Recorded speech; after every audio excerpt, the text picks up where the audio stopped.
Right, good morning everybody. My name's Tom Rains. I'm the head of the Europe programme here at Chatham House. Delighted to welcome you all to this Brexit focused event this morning. A couple of just bits of housekeeping before we introduce the discussion and the panel today.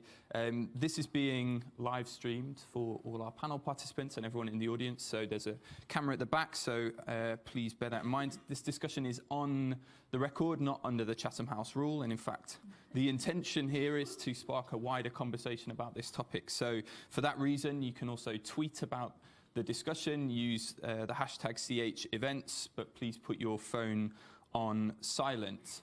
So the subjects of this morning's discussion, we were discussing the title we came up with towards a national compromise, the Common Market 2.0. And I suppose in some ways this is a very well-timed discussion given the remarkable tumultuous politics of the moment, but at the same time it's a sort of terribly timed discussion because we're leaving in 9 days and we don't have a national compromise at the moment. The PM's due to head to Brussels tomorrow. There's an extension letter being drafted or being dispatched at the moment. We know Parliament has rejected the deal twice. The Speaker has rejected Parliament rejecting the deal or accepting the deal a third time. Parliament has rejected no deal. So the list of options is growing thinner in terms of a positive agenda for what Parliament can accept, what a consensus and a majority can support. This morning we have a group of MPs from different parties who have come to talk about their proposal for how we move through this impasse, how we break the gridlock that we find ourselves in. And I'm just going to introduce them before we get into the substance of Common Market 2.0. So on my right is Stephen Kinnock. He's the MP for Aberavon, forgive me, since 2015. Labour MP, as the surname implies. Previously worked at the World Economic Forum. Good think tank credentials there. Nick Bowles, also formerly a think tanker in fact, has been the MP for Grantham and Stamford since 2010, I believe. Conservative MP. Lucy Powell is the MP for Manchester Central. Used to work for Ed Miliband before becoming MP in 2012. And Robert Halfon is the MP for Harlow, also the chair of the Education Select Committee and a former deputy chairman of the Conservative Party. So Stephen is going to introduce Common Market 2.0. He's going to give a short overview of what it means, what some of the pros, the cons, the strengths, the limitations, and then we have a chance, both on the panel and as an audience, to really get to grips with what it means. This is really, I think, a valuable opportunity for us to try to really understand the detail of what is a complex arrangement, but potentially a way forward that a majority can support. So, Stephen, over to you. Thank you very much. Well, thank you very much, Tom, Nick, Robin, and everybody else at Chatham House for organising this event. I would also just like to say thanks to my fellow panellists today. We are a motley crew, you might say, but it's been a real pleasure and a privilege to work with you and with colleagues from our parties in our wider group, the Common Market 2.0 group. I'm really proud of the way that we've left our narrow party political tribalism aside in order to try to work in the national interest and in the spirit of compromise that I think this meeting is all about today. Thanks also to you, ladies and gentlemen, for coming along today so early in the morning for what I hope will be an informative conversation about our proposal. We call it Common Market 2.0. Michel Barnier likes to call it Norway Plus. But either way, we think it's the best way forward that can win parliamentary support and that can begin to reunite our deeply divided country. Now, someone once told me that the beginning of a speech should always contain a surprise for the audience, something that will really make them sit up and take notice. So, ladies and gentlemen, I'd like to start today by telling you that I completely agree with Nigel Farage. Yes, I agree with Nigel, who in 2016 said the following to a BBC Question Time audience 2 months before the referendum vote. I hear people say, this is my best Nigel Farage impression, I hear people say, wouldn't it be terrible if we were like Norway or Switzerland. They are rich, they're happy, and they're self-governing countries. And I also absolutely agree with Nigel's fellow Brexiteer, the MEP Daniel Hannan, who said, Norway and Switzerland. I can't help thinking they're doing pretty well. And if that wasn't enough of a surprise for you, I'd like to add that I concur entirely with their pal, the Tory Brexiteer MP Owen Paterson, who in 2015 said only a madman would actually leave the market. Now, whilst you might find my budding bromance with the bad boys of Brexit quite amusing, there is actually a deadly serious reason for me sharing those quotes with you. Because what they demonstrate is that in 2016, Euroscepticism meant something that it apparently no longer means today. Today, Euroscepticism means setting off into the Brexit fantasy forest of unicorns and rainbows. Yet in 2016, Euroscepticism simply meant being opposed to political integration whilst cheerleading for the single market. It meant keeping the strong, mutually beneficial economic ties whilst defending the nation state as the primary source of political power and accountability. And that, in a nutshell, is what Common Market 2.0 is all about. Theresa May's interpretation of the referendum result spelled the end of the pragmatic Euroscepticism of 2016 and replaced it with a brand of isolationism that has not only been deeply counterproductive for the Brexit negotiations, it has also profoundly damaged our country's reputation on the global stage. The fact is that 5248 is not a mandate to remain in the EU and carry on with business as usual, but neither is it a call for a hard Canada-style Brexit, and it certainly isn't a call for leaving with no deal. The referendum result must be seen as a call to leave the EU's ever deeper political integration, whilst maintaining a strong, close and productive economic relationship with those 500 million consumers on our doorstep.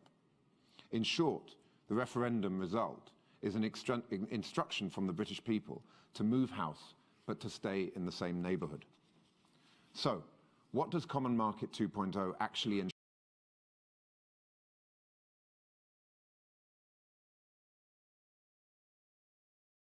of the political declaration on the future relationship, which the EU are open to amending? It does not require any change to the 580-page withdrawal agreement, which the EU has made crystal clear is sealed shut. The rewriting of the political declaration would specify an UK-EU future relationship whereby the UK maintains full participation in the European Economic Area by joining the EEA's European Free Trade Association pillar. EFTA is a intergovernmental organisation that promotes free trade and economic integration without political or monetary union. The EEA's single market is essentially an extension of the EU's internal market beyond the EU 28 to also cover the 3 EFTA states that are signed up to the EEA, namely Norway, Iceland and Liechtenstein. Due to the issues with the Irish border, during the transition phase, which is due to end in December 2020, although of course now with the extension could well change, the UK will need to negotiate on its succession to EFTA a derogation that will allow us to negotiate with the EU a comprehensive customs arrangement, including the common external tariff, unless and until alternative arrangements to secure frictionless trade on the Irish border can be agreed. A major strength of Common Market 2.0 is that it is by far the fastest route to Brexit, and therefore attractive to those MPs and to the wider public who are desperate to get on with it, whilst at the same time removing almost all the risk of the Irish backstop ever having to come into play. It also recognises that a permanent customs union is not strictly necessary. Common Market 2.0 would give the UK full membership of the single market, which the UK helped to create, and which underpins so many British businesses' trading success.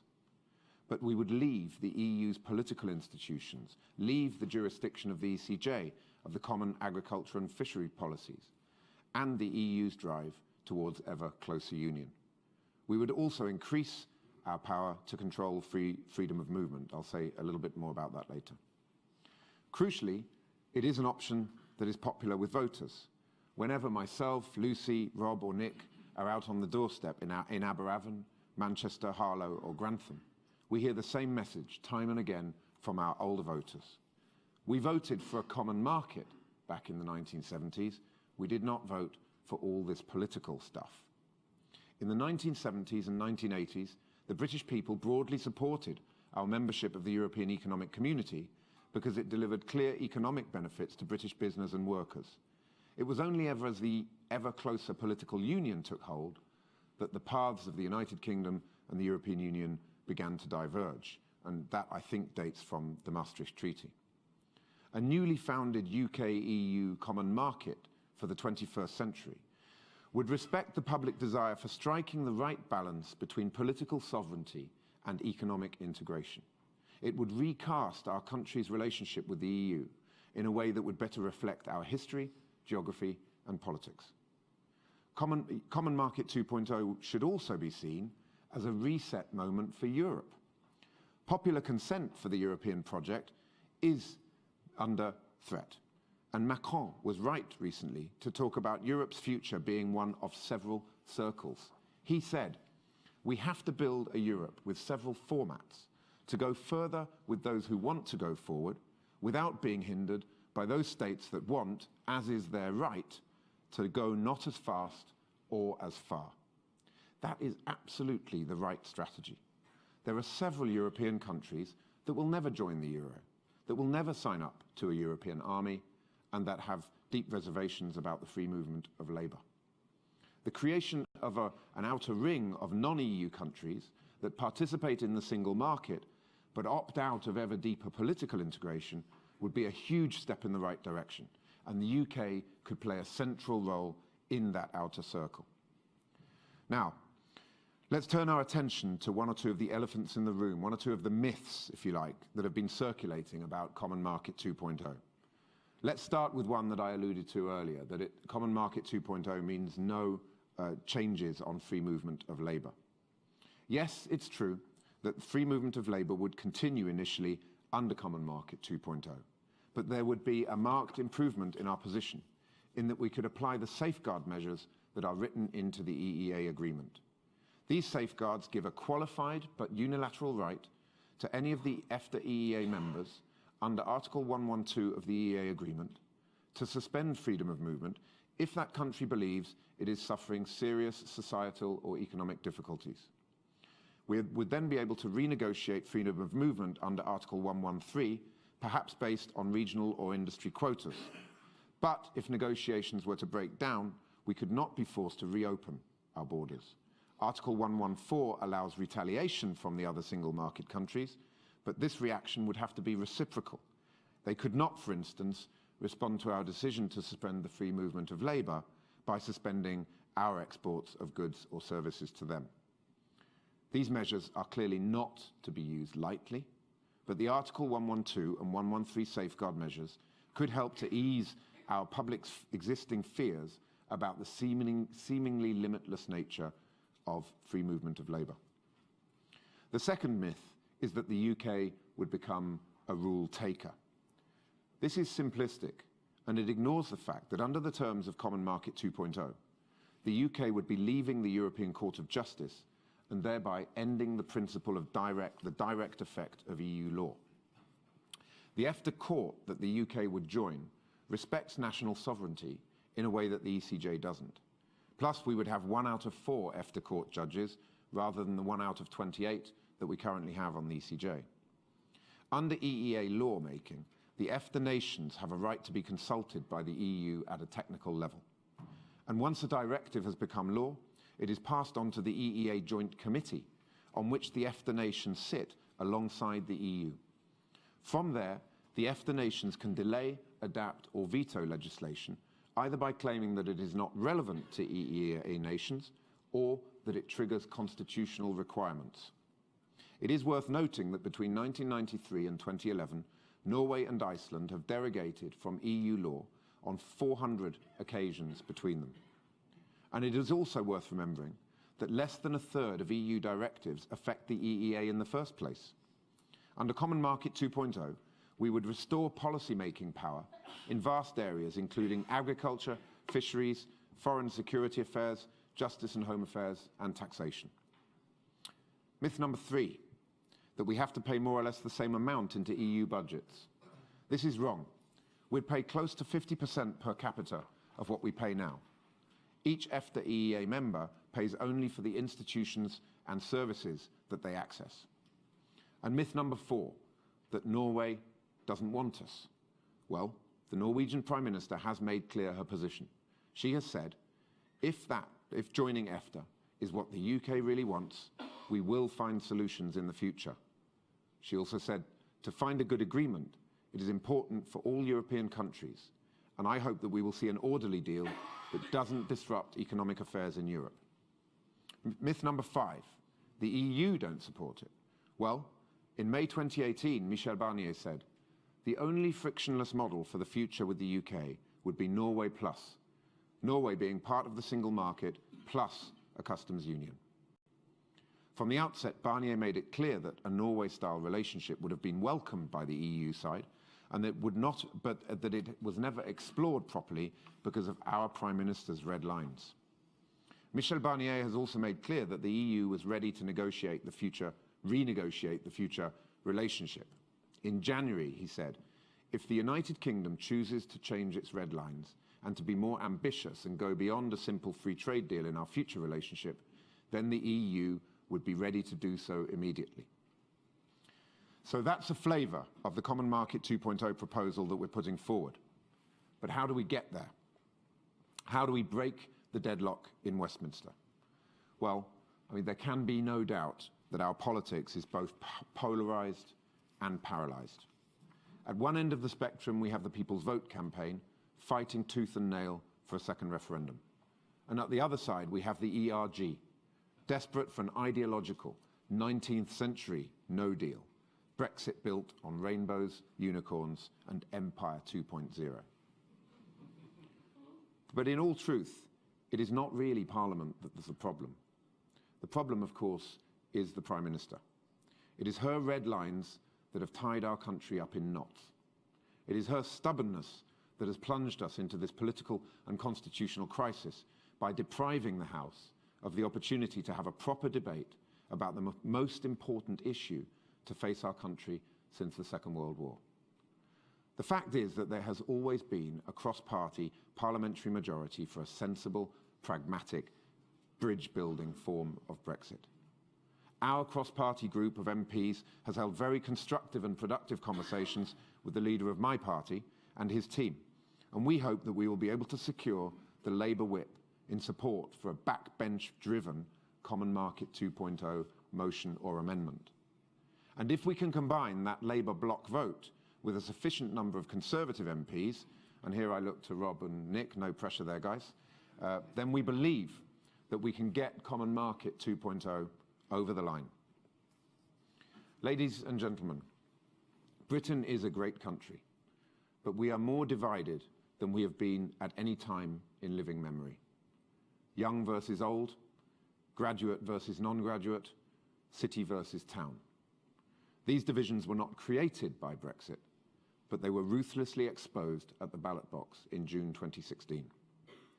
Since then, the fault lines have deepened and widened, to the extent that I believe that our country is in serious danger of tipping into a culture war.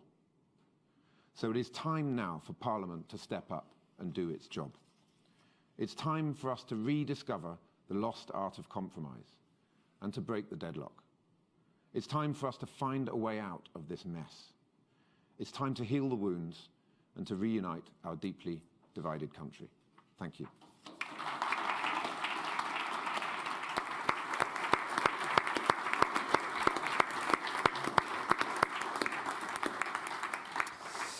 Stephen, thank you very much. That's a really useful overview of the proposal, what it involves, how we might get there, some of the strengths and appeal that you think it has. I want to bring in the rest of the panel here and get some different perspectives on some of the issues and challenges that you've put on the table there.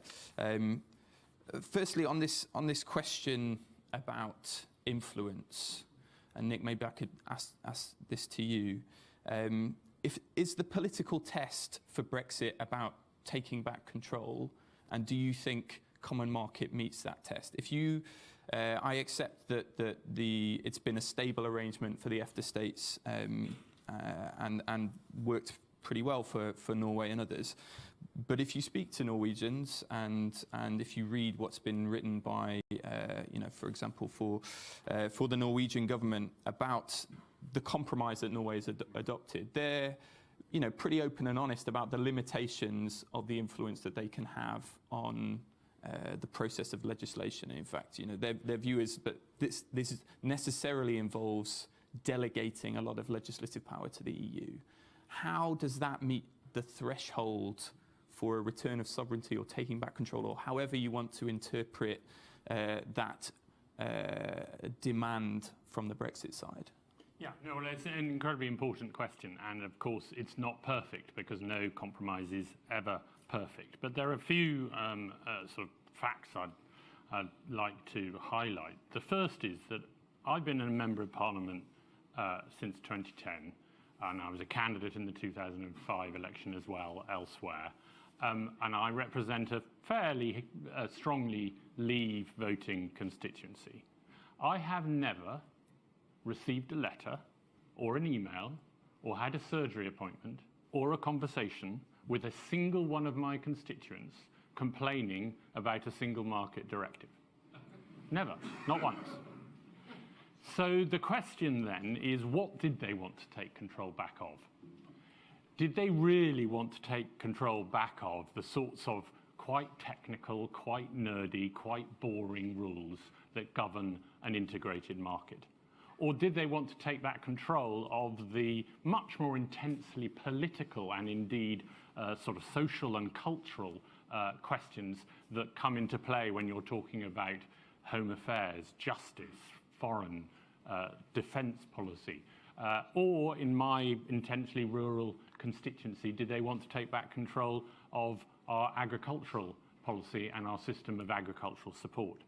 I very strongly believe that the extent to which we would actually not just take back control, but completely exit all of the EU's non-economic policies would be delivering an element of control that actually is much more the kind of control that people were looking for. The second thing to say about Norway, if you talk to almost anyone in what this country or the Daily Mail would call the elite or the establishment, so anyone from a political party, any civil servant, any business leader in Norway, they're gagging to get into the EU. They're all desperate to get into the EU. But they're not going to get into the EU, and there's a simple reason why, which is that 65 to 70% of the Norwegian people are very happy with where they are, thank you very much. And they don't believe they're in the EU, and they don't believe that they've given up their sovereignty, and they're very happy with the halfway house that they have negotiated. And that is why this temporary position has turned out not to be quite so temporary.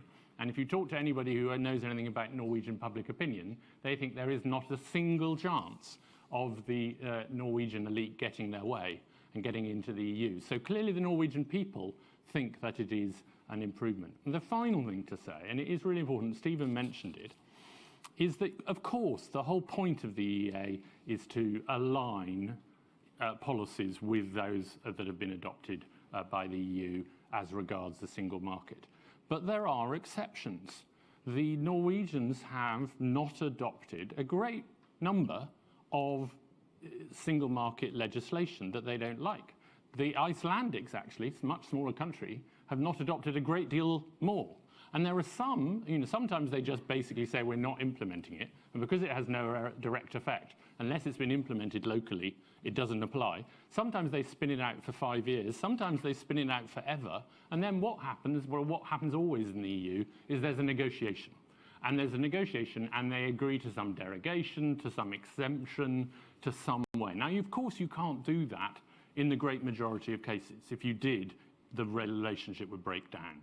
But so long as you're doing it just when it really matters to you, actually, being in the EEA gives you much more ability to resist legislation you don't like than you actually have in the EU, even though technically in the EU we have a vote.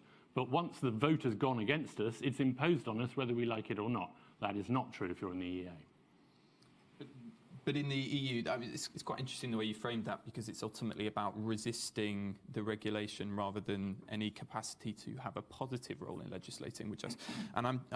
There's a couple of issues just to quickly be good to get your view on, because originally, firstly, you're sort of proposing that to some degree this sort of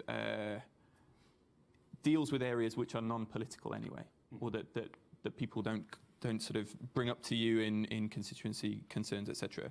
But isn't there a slight danger in basically seeking a solution which comes up with which technocratizes, if I can use that as a verb, which is very ugly, but is a technocratic, depoliticized version of lots of issues which the referendum sort of revealed people do care about? Trade policy, for example. Now, maybe people in Grantham don't come and talk to you about. I think actually that trade is deeply political in lots of ways, because it affects jobs, competitiveness, distribution across the economy. Immigration is another. Now, I accept that there are certain measures within the EEA that allow for the temporary suspension of freedom of movement, essentially. But is there a risk that, in effect, if we outsource some of those political questions to the decision-making processes of the EU, and we agree to basically try and influence them from the outside, that actually you produce something which isn't a very stable arrangement at all, because you end up with a party at some point which will want to readdress all of these issues which haven't been addressed by leaving? No, I genuinely don't think there is that risk. I think these issues have only become salient because we did vote to leave the EU, and then we've been arguing about them constantly for the last 2 years. If you look at consistently all of the polls up until the referendum, what number in terms of people's top 10 issues that matter to them, these sorts of issues never made it into the top 10 for decades. What obviously we all know was the primary mover of the referendum result was a very serious and genuine concern, and there is we're not able to deliver everything if we do adopt the Common Market 2.0 about immigration and about free movement, and that is a real challenge. And I think Stephen's right that the existence of the emergency brake puts us into a much stronger position than we are in the EU, but it's still by no means a complete answer to people's concerns. But I simply don't believe that people are going to suddenly start worrying about the fact that single market regulation is one over which we don't have complete sovereign control. There was no evidence of that before the referendum. It wasn't, in fact, discussed during the referendum. It wasn't one of the main themes of the referendum, the single market directives and the way in which they limit businesses' freedom. Nobody ever has complained about any of the international standards that we're signed up. We all know that most industries are now governed by international standards that are set globally. Nobody ever complains about that because, frankly, who cares who decides how big the motor in your Hoover is? I mean, really not that many people. And that's why I think that's what underlines or underpins Nigel Farage, Boris Johnson, Dan Hannan, all of these people's support for EEA-EFTA, is because they recognised that it gave you control over the things that people care about, and that it integrated the things that are economically beneficial and that people don't care about. And that's why they supported it then. It's just that, like every revolution, they've become radicalised, having gained their result. You've also all been on a bit of a journey too, though, in that you've also, in the past, said things which were perhaps less of an endorsement of the Norway model than you might have now. So in that sense, maybe we can turn a little bit to these questions of sort of parliamentary arithmetic. Do you think you can persuade enough of your colleagues on the Labour side and the Conservative side to go on that same journey? And basically, because there is this, the view earlier on was this, in effect, this presents the worst of both worlds rather than the best of both, because we're half in and half out, so we have less influence, but we still follow the rules, etc. And I accept that you disagree with all of those criticisms, but how do you persuade enough of your colleagues to go on that same journey that you have? Well, yeah, that is what we're endeavouring to do at the moment. I mean, I used to be the director of Britain in Europe, which you didn't mention in your introduction, when we were campaigning for Britain to join the euro. Some people in this room will remember that campaign, and I was on television regularly arguing with George Eustice and Nigel Farage and others who were advocating Norway at that point, and I would say this is a terrible thing because you have no say and you know, etc. All those arguments. So the journey I have gone on is a considerable one, but that's because the times that we are in, and I think actually for all that we see on the TV and all the reporting of this endless sort of awful Groundhog Day Brexit sort of vortex happening in the House of Commons right now, is that many members of Parliament, and we're just representative of a few of them, are desperately looking for the compromise and the way out of this situation. That has not been fully expressed yet, because we've not actually had the chance to express that, other than through forums like this and work that we're doing. But from Leavers or Labour MPs who represent very strong Leave seats, you know, who a year ago never would have considered this option because of their concerns about sovereignty or free movement, which we've discussed, through to colleagues who desperately want us to remain, Conservative colleagues. I mean, George Eustice, who recently resigned from the government because he doesn't want a delay. He supports not fully our proposal, but nearly all of our proposal, because he sees exiting the EU but staying in the EEA a way of actually reasserting some sovereignty, and he sees it as a very speedy way of delivering Brexit. So there's and for people who want to stay in the EU, I think this is you could describe this as you know, the economically most closely aligned version of Brexit, and for them who have ambitions of maybe rejoining at some point in the future, this is the best way to do that. So I think, unlike most of the other options on the table, although there aren't really, let's be honest, many other properly worked up and off-the-shelf options that haven't, well, yeah, or really that anybody's actually pushing. You know, we believe we attract support from, and we are attracting support from Leavers and Remainers, Labour and Conservative, and the other parties, and that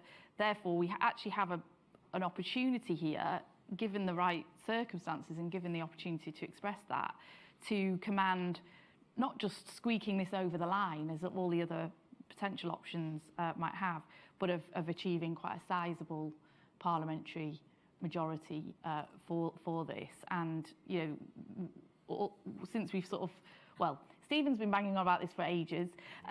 Nick, yeah. Nick's been banging on about this for a medium term, and Rob and I are the sort of slight Johnny-come-latelys who co-authored the pamphlet earlier this year, which Stephen and Nick actually really wrote, but we helped with. But you know, everyone is looking for that compromise, really, and I think this is something that could fly. Do you think the SNP, the Lib Dems, Greens, others who beyond your own parties who at the moment are much more enthusiastic at the prospect of having a second referendum as a way to break this impasse, do you think they are persuadable on this question? Well, I hope so. I mean, look, the reality is that a second referendum is highly unlikely to happen. There just isn't the parliamentary maths there to support it. We had a vote on it last week in Parliament. 334 MPs voted against it, and that was with you know, the Labour Party abstaining on it, and there were other people who would have voted against that at that point in time. So I just can't see that happening. But obviously, I totally understand those who want to stay in the EU and want to have an expression for that. And that is a campaign that can continue beyond what happens over the next few weeks. So I hope that once that becomes clearer, people will recognise that this is the next best option. And Rob, perhaps I could ask you just on this question of immigration. Article 112 provides, in very specific circumstances, this option for effectively an emergency brake potentially. So I suppose two questions. One is, what do you think the wider political consequences of the UK unilaterally triggering an emergency brake in that manner would have, either on the stability of the EFTA arrangements and more generally on the political relationship between the UK and the EU and EFTA member states? And secondly, in terms of making this case for Common Market 2.0, how much are you doing that on the basis that freedom of movement has plenty of benefits and that case maybe wasn't made enough during the referendum, versus basically betting the house on the emergency brake? Yeah, well, let me just give you a bit of context, if I may, before I answer the key points. And I come from a constituency that voted 68% to leave. It's a place where there is a lot of deprivation, that people struggle with the cost of living. And although I voted Remain, I was a very reluctant Remainer. I voted Remain because I believe in alliances of democracies, but I didn't like the EU. I felt it was undemocratic. But I knew, and I predicted this on radio a few days before, I said my vote in my constituency is going to be 70% to leave, because the way people were talking to me was that if the polling station had been 20 miles away, they would have walked to the polling station to vote to leave the European Union.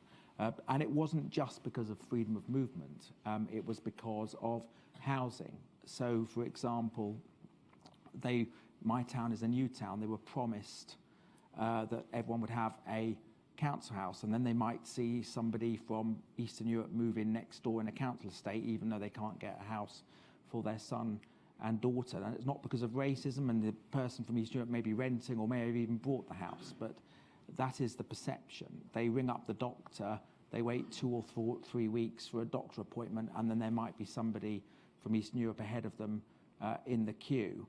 They may have lost their jobs at Tesco Logistics, as many of my constituents did, having worked there for many years, because Tesco hired temporary workers on the Swedish derogation more cheaply, and then moved the logistics side. So this is where a lot of this comes from. It's not about racism. It's not about people didn't like immigrants, because they welcome the immigrants that we have in our hospitals, and they know that we need them in hospitals and so on and so forth.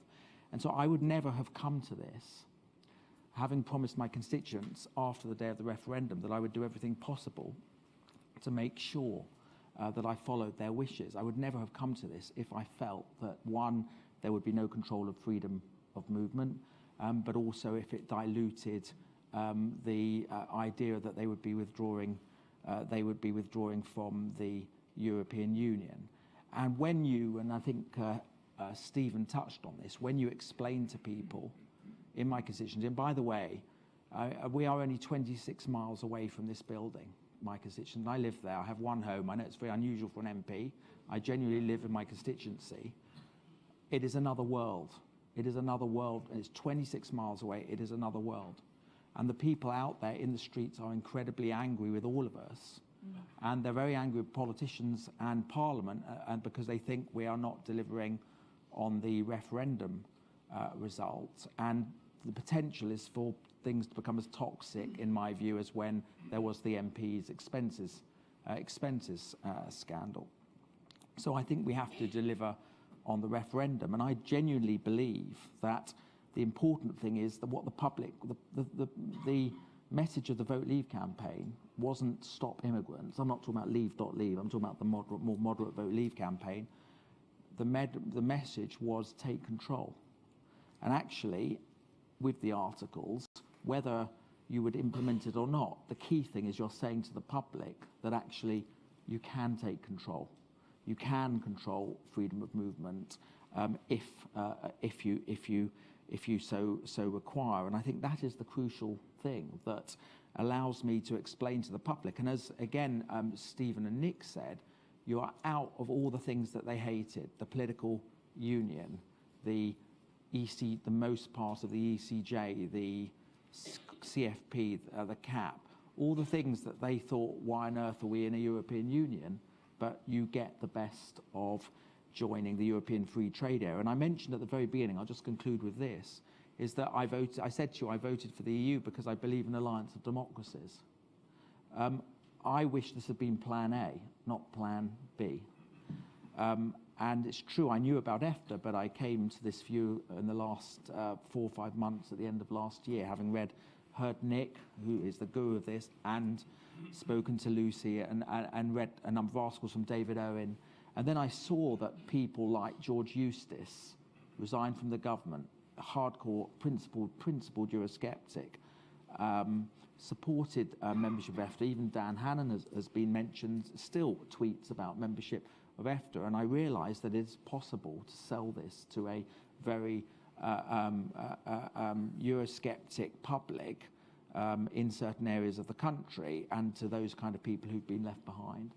Even though this is also EFTA plus, this is EFTA minus the independent trade policy. Well, that is until your full membership of EFTA. So obviously people have different views about this, but you would be part of a customs arrangement which would mirror the EU customs union until the frictionless border was solved, and then you would be potentially part of a full part of the EFTA without the customs arrangement pillar. Until the frictionless border is solved. Yeah. Just leave that there. Okay, enough questions from me. Let's go out to the audience. If you could introduce yourself, and there's lots of Chatham House members here, so if you could say more than just a Chatham House member, that would be useful. Yeah, if anyone wants a seat, seats are being pointed out at the front. That would be great. So there's a question here. Thanks. George Peretz, a barrister from Monkton Chambers. Just a slight disagreement with Nick Bowles about the single market not being controversial. Sometimes it is. If you take issues like animal testing on cosmetics or certain types of state aid decision, you can get decisions that are quite controversial. I think the way I would put it is this. Sort of standing back a bit, the choice facing the United Kingdom is how do we live with this extraordinarily powerful regulatory regime which surrounds us effectively. And we can't ignore it, it's there. And in practice, for a whole variety of economic reasons, we're going to follow it. In the area of state aid, the government itself has already accepted we're going to have to follow the state aid rules, even on the political declaration relationship that's been sketched out. There really just isn't the option. The only coherent alternative option than working with the EU regulatory regime, which effectively means largely following it, is this Shankar-Singham group that effectively advocates joining the United States regulatory regime, which is bottom line what they are about. And just frankly, it seems to me that their position is wholly politically unrealistic. Whatever you think about the merits of US regulation vis-a-vis EU regulation, just does not seem to me the British public are there. If you look at issues like GM food, beef hormones, all the chlorinated chicken stuff on agriculture, if you look at concerns about the NHS and the effect of a US trade deal on the NHS, it seems to me that our public opinion is pretty much European. So we're going to stay in the European regulatory area. The question is, how do you manage that relationship? And the EEA is a well-established and fairly sophisticated way of running that relationship in a way that gives those countries that are outside the EU but are in that relationship some degree of control over matters that are important to them. No, I think that's exactly right. And I'm so much aware that I know much less about this issue than George, that we've actually asked George, and he has very generously agreed pro bono to help us redraft the political declaration on the future relationship. Point out that wasn't a planted question. No. Didn't know who that was. If it had been planted, I wouldn't have suggested he told me I was wrong as the opening. But the truth is, I think that's exactly the right perspective on it. But again, on state aid, one of the reasons why, and you may have seen that we, in the last 2 weeks, have had 2 meetings with the Leader of the Opposition and his key advisors. And one of the reasons I think it's fair to say why the Leader of the Opposition is warming to this proposal is because what we've managed to explain to him, that actually the state aid restrictions are not so bad that he can't do most of the things he wants to do. Now, I hope he never gets the chance to do those things, because I'm a Conservative.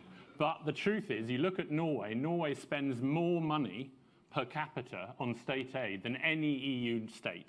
It's got nationalised railways, it's got nationalised post office, I think, and many other things. So the truth is that while, of course, we would have to accept these rules, and George is right, there is no regulation and standard-free autarky available to a modern nation state. You've got to adopt one or the other blocks of standards. But within the EEA, there is enough flexibility to allow this country to be a truly self-governing sovereign nation.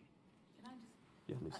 Add in on that. I agree entirely with what's been said, but I do think that sometimes this whole debate gets blighted by the black and white nature of arguments as presented, when in fact nothing about this is black or white. You know, being in the EU is not wonderful and amazing, and we've got all this sovereignty and we've got all this influence to change all the rules, and aren't we brilliant? And then outside of it, you know, we have to have nothing to do with the rules at all, and then this is like the worst of all worlds.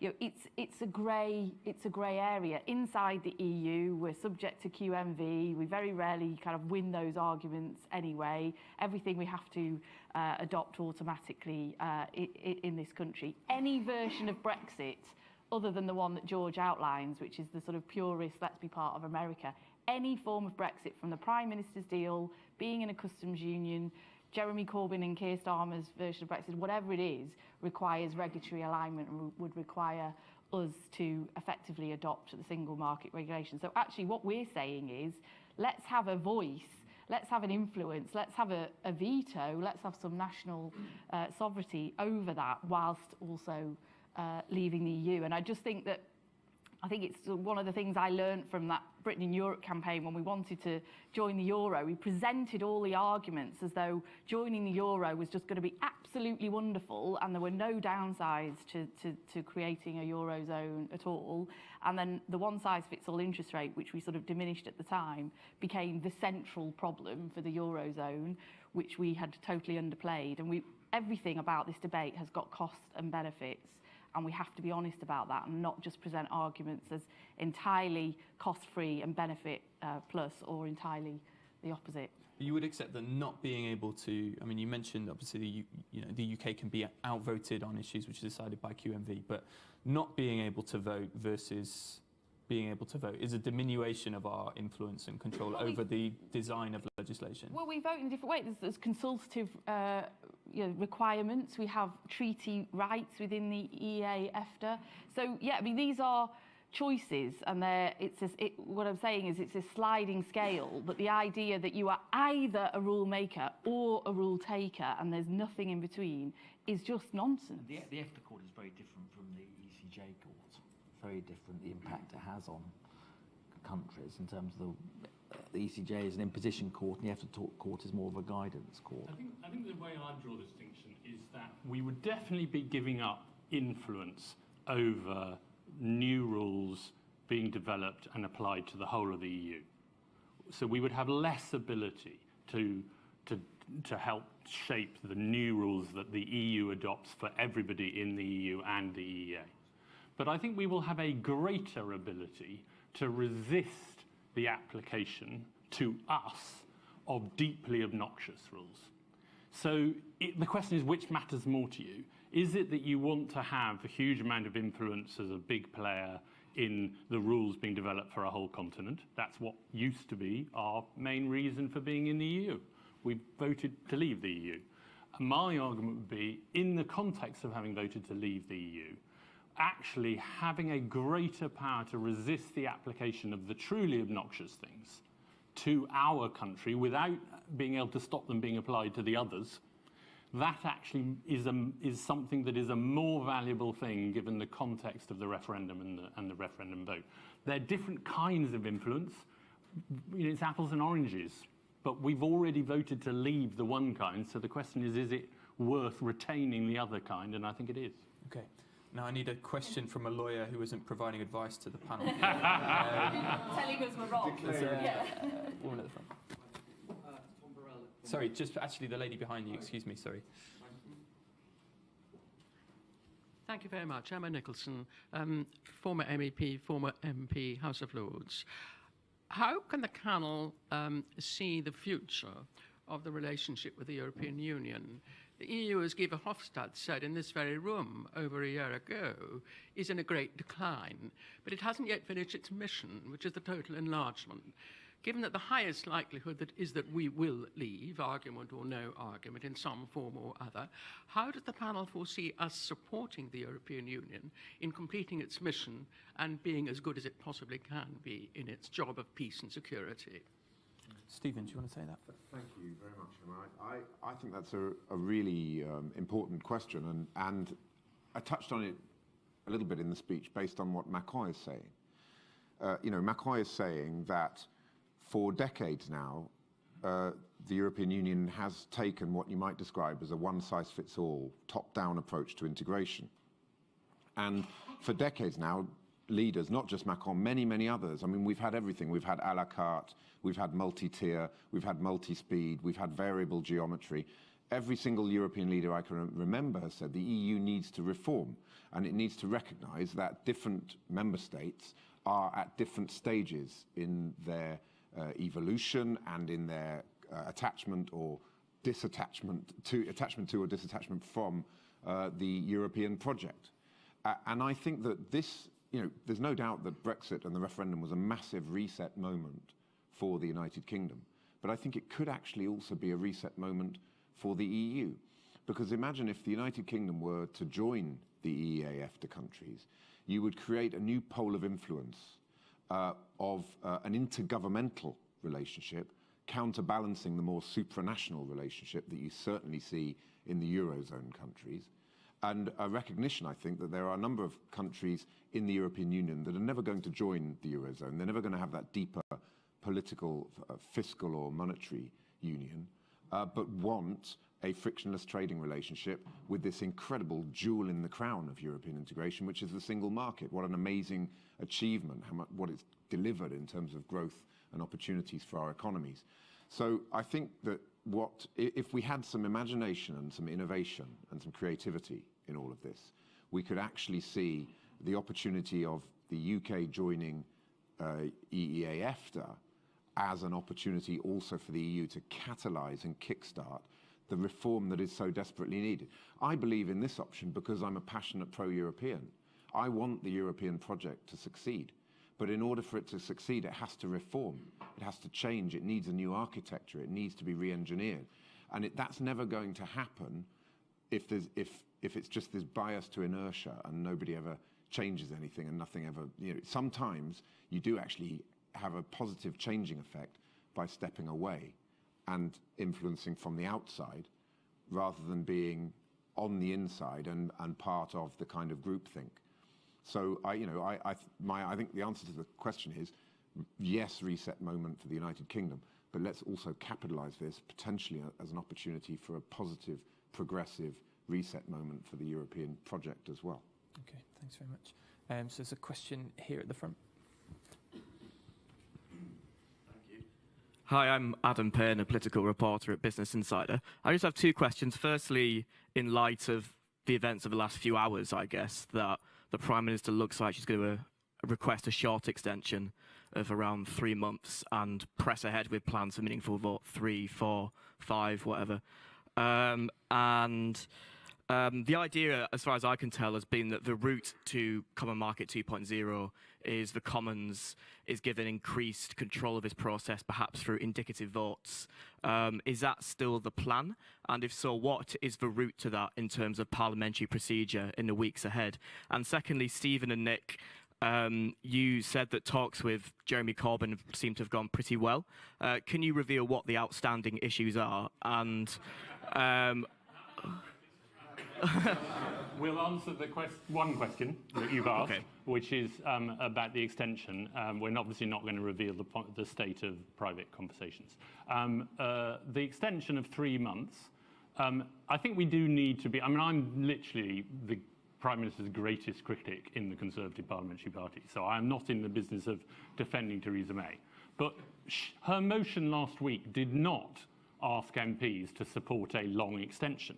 If you read it, and I read it at the time, it noted that the EU Council is likely to ask, or to insist rather, on a long extension if we don't pass the deal next week. It just noted it. We never voted for a long extension. We have always been very clear that one of the great advantages of Common Market 2.0 is that we can get it done in 3 months. We can get the political declaration changed. George has already written half of it, Have you, George? Alan and George have written half of it, and the EU, reiterated literally yesterday. Barnier reiterated that the future relationship, the political declaration, could be renegotiated very quickly, and then we would have a couple of months to get the withdrawal implementation bill through. So this is the only alternative to the Prime Minister's deal that can be done in the time that we're going to have. But wouldn't it have to be done, basically, you would need political agreement within Westminster by basically the middle of April to avoid having to go through the process of organising European elections, etc. So you think that this consensus can be reached by... I think you'd need to be well on the way to getting that consensus. You wouldn't necessarily need to have formally passed a withdrawal agreement and a new political declaration, but I think that if you would need to have shown that you had a majority for the principle of a renegotiated political declaration and that Parliament would then vote for the withdrawal agreement if that was achieved. I think you need that by middle of April. If a second referendum has gone by then, I hope that if there is another vote that it will be voted down, which I'm sure it will be, then where are most moderate MPs going to go in terms of this idea, if there are indicative votes? And I actually believe that this will get a huge amount of support from my side of the House and from Lucy's and Stephen's, because what are people going to vote for other than the Morehouse Declaration, which is not going to be accepted in any way by the EU? And just quickly on Adam, we will be seeking time, parliamentary time, to have a debate and a vote on this. So next week there'll be a tabling in some form of the Hilary Benn amendment. That's going to happen. Okay, thanks. There's a question here.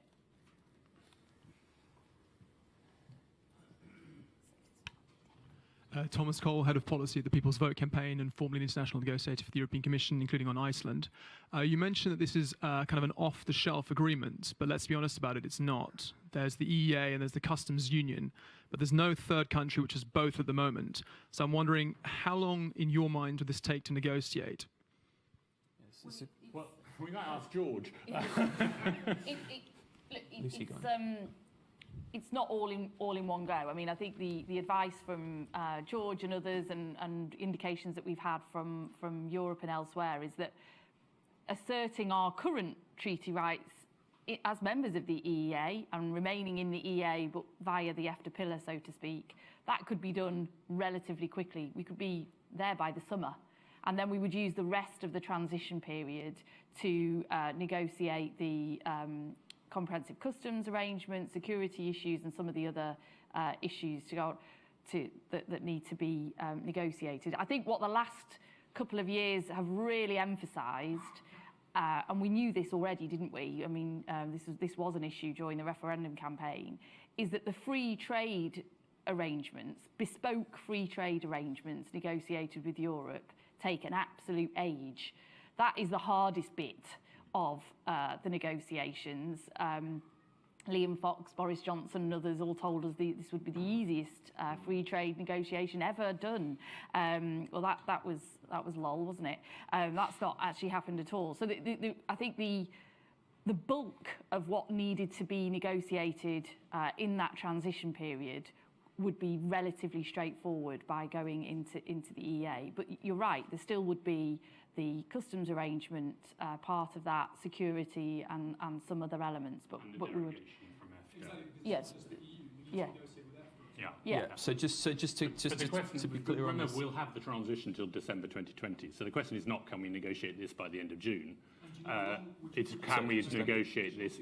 It's can we negotiate this by December 2020?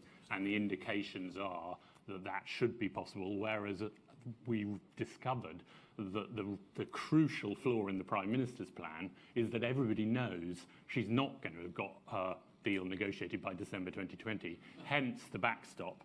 Hence all of the problems we're in. So can I ask, is the expectation, and I don't know if you all have a completely shared view on this, if these negotiations are successful in the way that you want them to be, what is the trading relationship between the UK and the EU? Are we in a customs union formally with the EU, and therefore there is no customs border visible or invisible on the island of Ireland? Are we in EFTA and have distinct trade arrangements and an independent trade policy separate from the EU? Okay, so one of the arts of politics is identifying those things you agree on and recognizing those things you disagree on. Now, I think everybody in this room would agree that there is simply no chance in hell of alternative arrangements that guarantee frictionless trade and no hard border on the island of Ireland being ready and agreed to by the EU before the next election, which is in 2022. So, what does that mean? It means that all of us, from Rob, who wants to get into EFTA as a full-blown member of EFTA, signed up to all of EFTA's free trade agreements, and therefore obviously outside the customs union, the customs territory with the EU. Rob accepts that until 2022, we're going to need to be in a customs arrangement with the common external tariff. Jeremy Corbyn, who wants a permanent customs union, the SNP, who want a permanent customs union, Plaid Cymru, who want a permanent customs union, they also accept that there's no chance of those alternative arrangements being ready before the next election. So what we have is the potential to form a compromise where everybody agrees that we're going to be in a customs arrangement with a common external tariff until those alternative arrangements are ready. We can all then go into the next election. The Labour Party will say, we'll stay in a permanent customs union forever. So will the SNP, so will the Lib Dems, so will the other opposition parties. The Tories, maybe, depending on who their leader is, will say, we're going to get those alternative arrangements, and as soon as we do, we're going to join EFTA fully. So we don't need to decide now where we're going to be in 2022. What we need to decide is how do we go from here to 2022.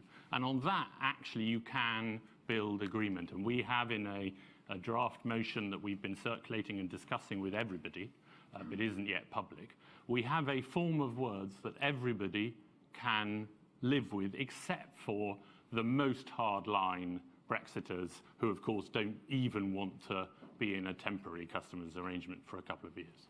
Okay, so it's partly parking that question and building the bridge. Okay, I'm going to try and take a couple of questions now because we've got about 8 or 9 minutes left. There is one question at the back there. Thank you, panel. My name's Sam. I'm here in a personal capacity. I'm a Conservative Party member. I voted Brexit. I'm from London. I went into the referendum Remain. I didn't even ask for a referendum, but I had to make a choice. And it was a lack of reform in that package that tipped me and I think many of our countrymen and women into the Leave camp. I've heard you on today. I've read your pieces in the Times. Your persuasion today is infectious, and I'm on board. But for all the conversation about Parliament and the stakeholders in this room, I'm not hearing much from you in how you're going to take this message out to the wider country on what are quite nuanced, technically complicated things. So here's my question. How are you going to use the power of persuasion to build compromise and unite this United Kingdom? And what are the plans over the next days and months to do that? Okay, thanks. Just hold that for 1 second. I'm just going to grab an extra question because we've not got too much time left. There's a gentleman right at the back. No, thanks. Hi, my name is Adrian Yalland. To go back to something that Stephen said right at the very beginning, how important is it to understand that there are in fact 2 jurisdictions within the EEA, and that you have the European Union as one jurisdiction and EFTA as another? So it's not a pillar, it's a jurisdiction, and that the EU is a supranational jurisdiction and EFTA is an intergovernmental jurisdiction which respects and upholds national sovereignty. Thanks. Rob, would you like to take this first question about making the case to the country? Yeah, well, I think you made possibly one of the most important questions, and I was trying to explain to you in my remarks about the feeling of the people in my constituency. and how we reach out to them. I think before we can do anything in terms of the wider public, we have to convince Parliament that this is the right option. But you're absolutely right. What we need is a grassroots campaign which says that we are taking back control, because that's what people wanted. That's why the Leave campaign was so successful.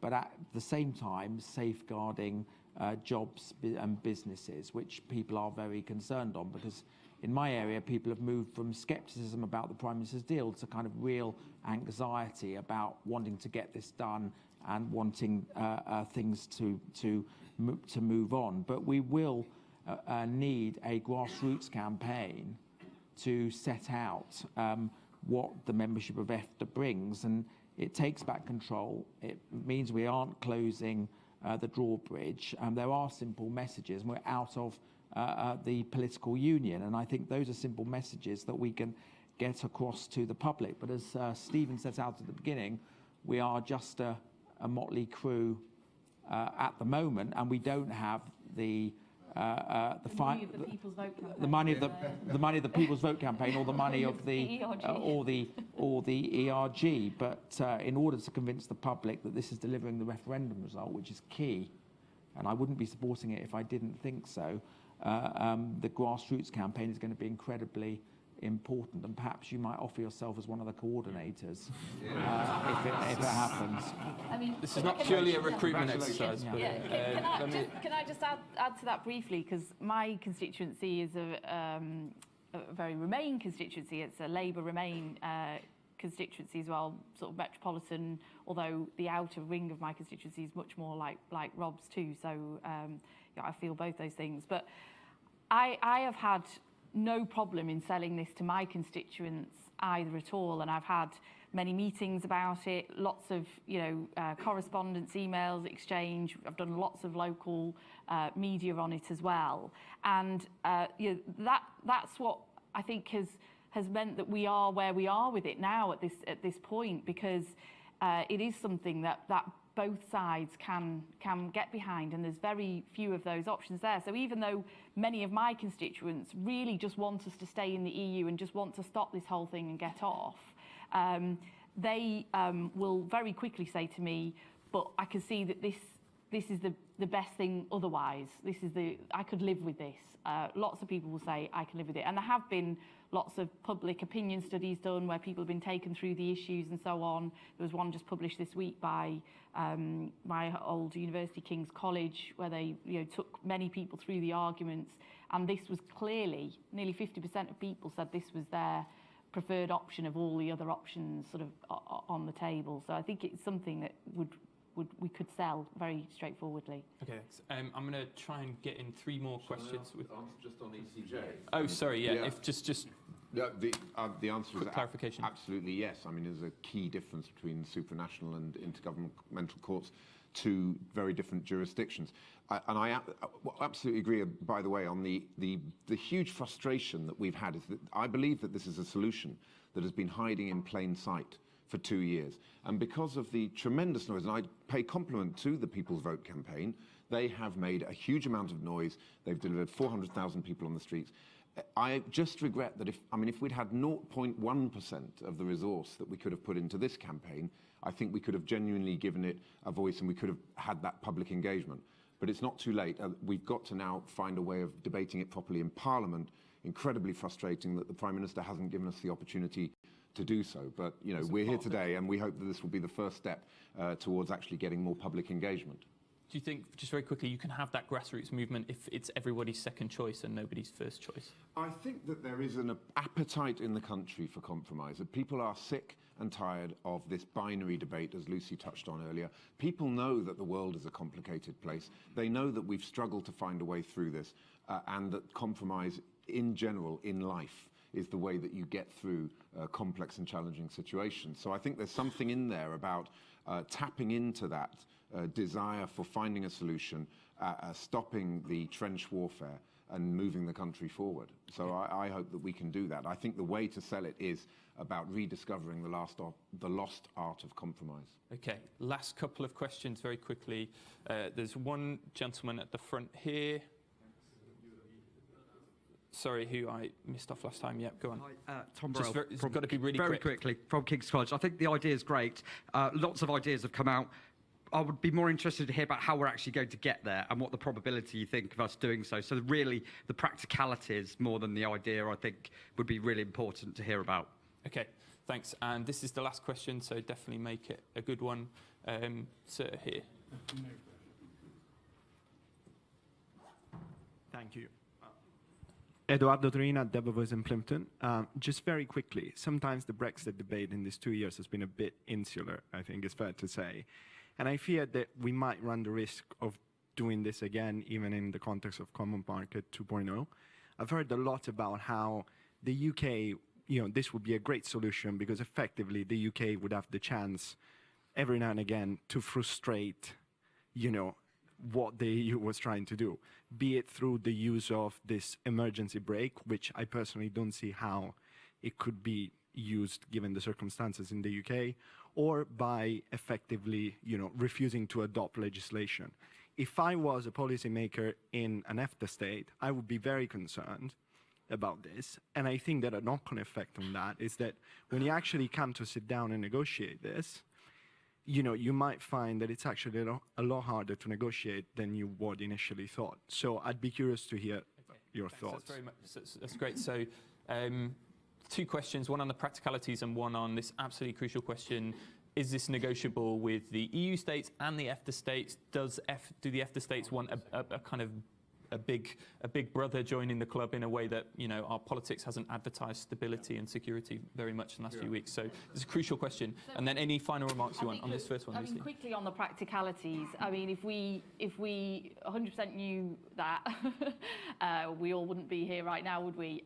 Because this is a case of sort of feeling our way through to some extent. What we are working incredibly hard at as a group and as a wider group that we represent is to nudge everyone in Parliament sort of towards this outcome, and I think we've done a very good job of that actually over the last few months. I think really now we are getting to the point where the choices are really the Prime Minister's deal, a second referendum which is not really going to happen, a no deal which is also hopefully not going to happen because Parliament doesn't want it to, although it might do otherwise, or this is the other option. And I think, the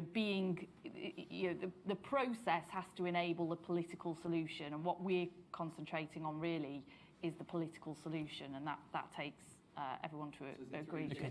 So we're really short on time, and I just want to get into this really question. Important point, and it's very important that we don't misstate or overstate our case. None of us are saying that there's any immediate likelihood that we will want or be able to pull the emergency brake on immigration.